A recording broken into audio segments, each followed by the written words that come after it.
فبأي آلاء ربكما تكذبان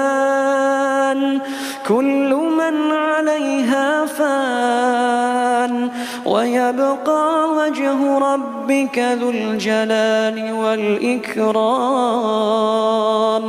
فبأي آلاء ربكما تكذبان يسأله من في السماوات والأرض كل يوم هو في شأن فبأي آلاء ربكما تكذبان